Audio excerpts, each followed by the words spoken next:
Imei Matilde apoti Gallia, men ostinellada apoton septembrio. Imei cosien un chronos. Imen Erasmus fititria stupan epistimio Athinon. Spudazo historia. Ego dio micros aderfi, osomas que osituana. Imama mutilene Maria que obabamu ineo Yvon. Ego philos episis, ton lene Liliane, menisti Galea, muaresi Acropoli que Sandorini que Thessaloniki.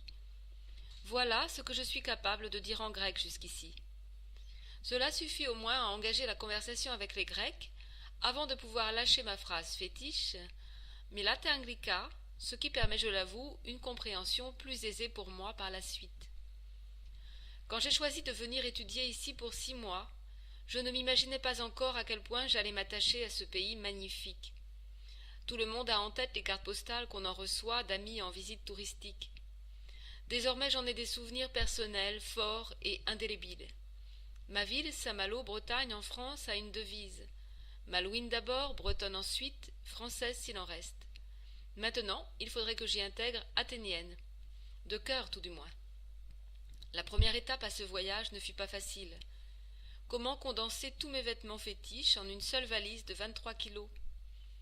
Mais surtout dire au revoir à tous mes proches fut, il faut bien l'avouer, assez difficile. Surtout quand on part le jour où l'on reçoit ces analyses médicales et que l'on découvre que, oui, on a bien la mononucléose. Je n'avais jusqu'ici quitté la France que pour des vacances à court terme. L'expatriation était une chose totalement nouvelle pour moi. Arrivé à Athènes, sous la pluie, à croire que la Bretagne me poursuivait. Et avec un peu de repos et de réconfort apporté par ma nouvelle amie, Pauline, mon aventure commençait. Difficile de se repérer dans un quotidien où même lire des panneaux d'affichage demande un effort. Mais avec la volonté et l'aisance d'aller demander à l'autre, de créer ce contact humain, tout devient possible. Depuis, on peut dire que je n'ai pas chômé. Chaque week-end, un endroit à découvrir et chaque semaine, de nouveaux visages à rencontrer. Je n'ai rencontré que des Grecs tout à fait chaleureux et accueillants pendant mon voyage. Les plages de l'Attique Sud, Sounion et son temple de Poséidon, Athènes bien sûr, dont on n'a plus besoin de présenter les monuments mondialement connus, Aïstri parcouru avec peine certes en vélo, Épidore, Mycène et Nauplie, le lac Vouliagménie, un match Olympiakos-Panathinaikos, suivi avec ferveur au stade du Pirée, Santorin, probablement l'un des plus beaux endroits sur cette planète, le shopping dans les magasins d'antiquités à Monastiraki, un café sur un des escaliers de la Plaka, les manifestations du jour national et du 17 novembre, les météores, leur monastère incroyable, Thessalonique, ville où je choisirais probablement de vivre si je devais revenir en Grèce, la visite du Parlement à Syndagma, Mykonos en hiver qui retrouve son charme cycladien en dehors des fêtes délirantes qu'on y trouve en été. J'ai découvert en même temps que ces lieux somptueux des personnes exceptionnelles. Grecques ou européennes, ces personnes m'ont appris des mots vulgaires ou non de leur langue respective, m'ont résumé leurs pensées sur des sujets d'actualité concernant nos deux pays, ont partagé leur mal du pays avec moi, et parfois au contraire leur enthousiasme d'être expatriés. Et j'en retire une richesse intellectuelle certaine, une ouverture au monde européen. Beaucoup décrient l'Union européenne pour ses mesures d'austérité, l'asphyxie qu'elle apporte aux économies nationales, etc. Je pense néanmoins qu'il ne faut pas en oublier l'essence. Elle permet avant tout de relier les peuples, de les faire se rencontrer. Erasmus en est l'exemple premier. Ce n'est pas toujours facile de se sentir si perdu et seul dans un monde qui est pourtant devenu quotidien. Mais c'est ça le dépaysement, une petite aventure, pour une petite étudiante, que je ne pourrais que vous encourager à faire si vous en avez l'occasion.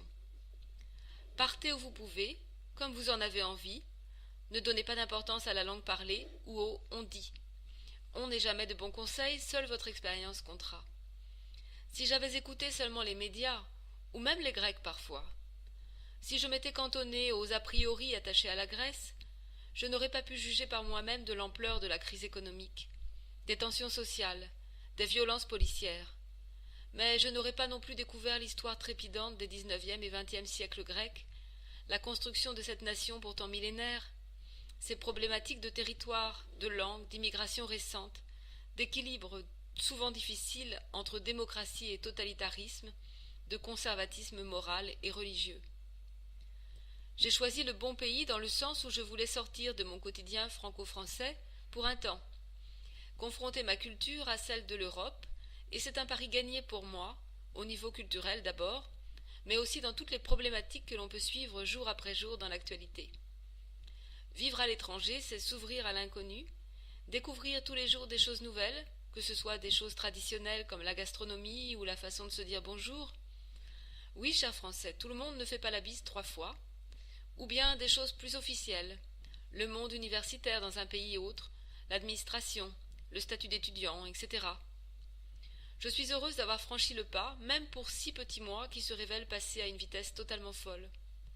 Car je pense que j'aurai grandi et serai un peu plus forte de cette expérience, et j'espère conserver ce rapport superbe que j'ai réussi à construire avec ce pays, comme le disait Mélina Mercouri, la Grèce libre et belle que j'aime.